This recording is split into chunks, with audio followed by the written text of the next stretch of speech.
Welcome back everybody. In this video I'm going to be working on the stat upgrade system. Now the stat upgrade system is pretty crucial for my game because the waves are gonna get more and more difficult each turn, so it's only logical that our spaceship should get more powerful to match that difficulty spike.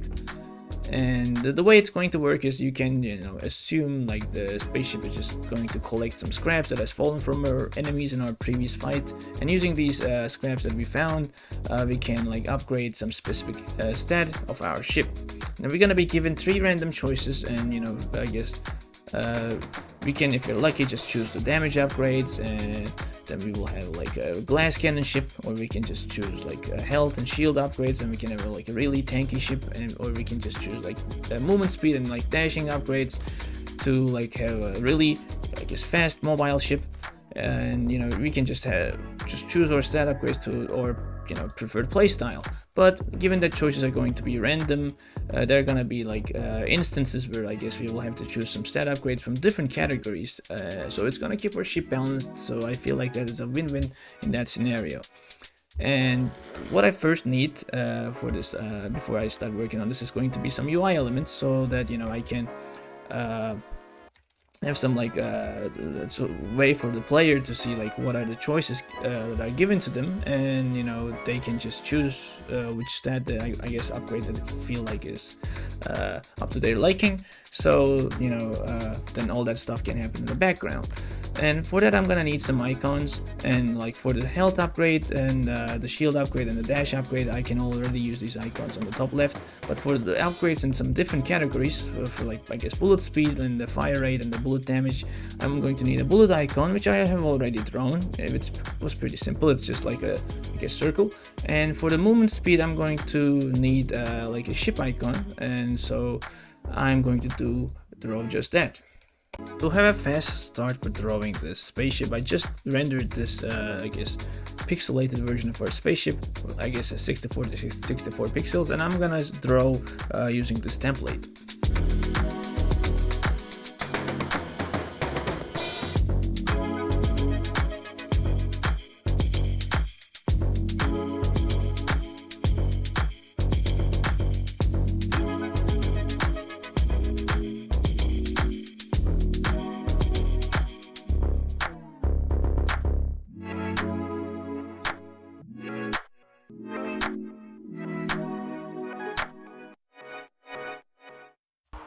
Okay, now you guys are looking at this background panel that I made, and this is where the choices are gonna appear, and I made this with the ShaderGraph, so I can just mess around with it. I can create more of these hexagons. Now it's a little bit squeezed, I guess, so I should make it look a little bit more like that.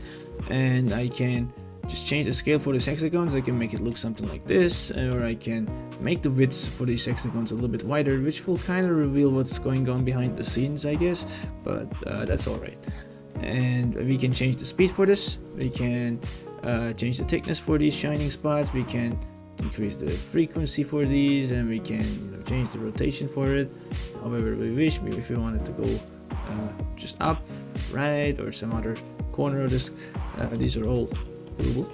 And I like the way this looks. It feels like stuff are moving a little bit more, so it feels more dynamic, and it looks like electric currents are moving through some like hexagonal like wires, but Unity seems to have a problem with my shaders.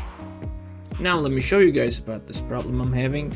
You guys can see that the shader is just working fine. We're looking at this through the game window. It says game on the top left. I made it visible, and we can also see it from the scene view. It seems to be like working alright, but when I press play, which I did just now, it's reloading some scripts, it will become completely invisible, which is not ideal.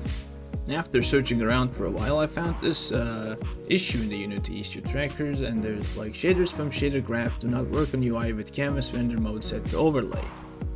Which fair enough seems to be the case for us. As you guys can see, if I change this to camera, it does work. It flickers around a bit, it looks a little weird. I'm not sure if there's like some Z buffer collisions happening.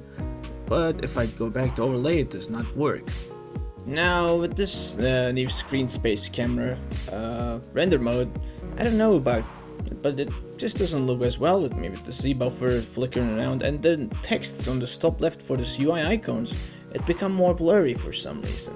Now when I'm back in the overlay, you can see the text are clear and the colors are clear. When it's in the camera, it looks a little dark and it looks a little bit more blurry. So I looked around a bit more, I read more about this problem, and it says, notice now that the image is now black when we get into the screen space overlay. And my image is not black when I go to screen space overlay, my image is just plain transparent. So naturally I messed around with my shader a bit, I changed the material from lit to unlit, and when I did that, the image did now become black.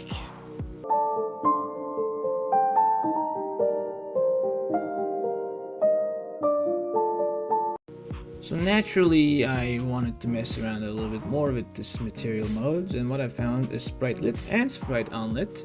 Both of them, when I press play, seems to work as I expect them to.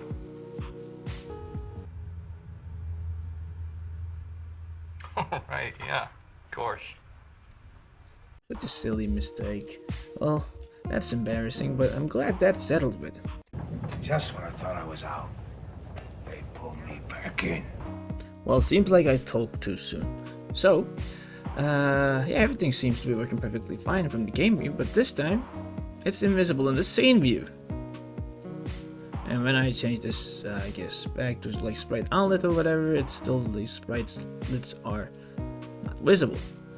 And when I go back to lit, now it's not visible in the game view, but scene view, it's perfectly visible.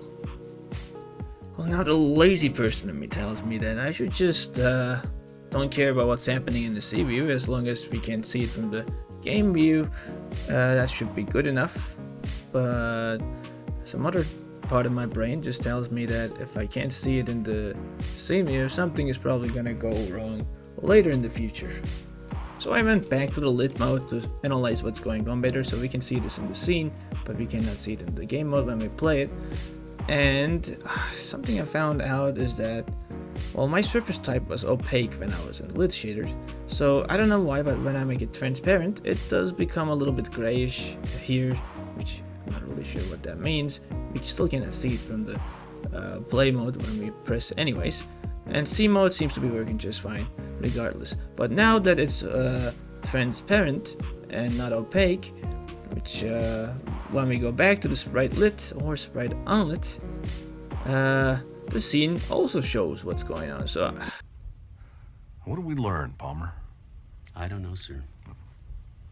I don't fucking know either. I guess we learned not to do it again. Yes, sir. I'm fucked if I know what we did. alright, now that all this nasty business is over, I can just move on. And I have, and I finished the UI, and while I'm at it, I finished the code, so it's in a functional state right now. All I need to do is get rid of this guy, and it should appear as soon as he's gone. And there it is. And yeah, well, I know it's not the most beautiful thing ever to look at, and well, I was, trying to make it the most beautiful thing ever, but then I suddenly realized I don't have the faintest idea of what that should be looking like. And this is the end result that you're looking at, and it probably has a lot of flaws that I'm not even seeing right now. I just moved stuff around, changed color, used different shapes, and well, until my eyes stopped bleeding, and I guess this is the end result of this. And I hope you guys are not finding this as egregious as I used to do. So well, let's look at the bright sides. I feel like it conveys this information to the player in a decent state. It has like headers, and it says bullet speed, max health, fire rate. It just gives you the idea. It has like icons on it, and these icons will describe, tell you in like a general notion what this upgrade will be applied towards. So, and while talking about the icons, I did simplify the spaceship icon a bit, and compared to, I guess, what I showed you guys in the video, because well, otherwise it was looking a little bit too like a pixel image, and the other images, they don't look as pixelated as our spaceship. So just when I shrinked it down, it was getting a little bit funny looking. So now it's a little bit more simplified, and I feel like it fits better with the rest of the icons. And I guess you guys are seeing the bullet icon too. As I told you, it was pretty simple to do, and well, yeah, I think it looks cute. So besides that, we can look at these descriptions, and the descriptions tell us like what the current stat value is and how much it's going to be increased. And right now every stat is increased by the 10% of like what it actually is, except I guess shield, which shield durability will be increased by just like increments of 1, and I guess health restoration is around like 30% for health is getting restored. It's pretty static, but this will be also become like random values in the future. Right now I'm going to choose max health because we will be able to see that in the top left icon as well. And there it is, we got 110 health, we gained 10 health, just like that. Now I'm going to take some damage consciously, I'm not really playing that badly, I swear. And yeah, the reason I did that is if my health drops down below 70%, I can get a health restorer, which I did. This is not guaranteed, by the way, I think I was just really lucky. And let me just select that to see if it's working. Yep, it is working. So what I probably need to do is, to make it more likely to have health restore, I guess, the lesser my health is percentage-wise compared to, I guess, my max health. So, and for that I would need to apply, I'm assuming like a weighted probability instead of just pure random that I'm doing right now. So let me pick, just go with the bullet speed, let's have some fast bullets, why not? So, and while I'm playing this, let me get some like I guess shield durability stuff as well. Hopefully I'll get it. If I don't get it, I'll just cut it, quit in the like next 2 turns. And we will seeing some like I guess different power-ups. Not all of these are gonna stay. Like knockback force, I'm not even sure if it's really that important. Picking it up right now just to see if it's really that important. It does increase knockback a little bit, maybe it might need balancing, but I'm not even sure if that's like an important power up for people to choose. And that's I guess how the wind blows. Let me just max out, and if you don't get it, shield durability increase in the next turn, that is fine, we can just call it quits. So this is where I'm at currently, and for this I guess next video I probably have to do a fair bit of balancing if I feel like doing it. And if I guess don't feel like doing it, what I need to do is work on the boss mechanics. And boss mechanics is gonna be like I guess simple. At least initially we're gonna have just these initial guys being the bosses, and there will be times I guess the regular enemies are just a tougher version of the regular enemies, and there's some shield durability. Now we have 2 shields, that is great. What I was saying is we're gonna have regular enemies, and they're like I guess more powerful versions, they just spawn their like I guess more weaker versions, and they will be acting as bosses. And when we beat them we should get some like cooler prizes than just comparatively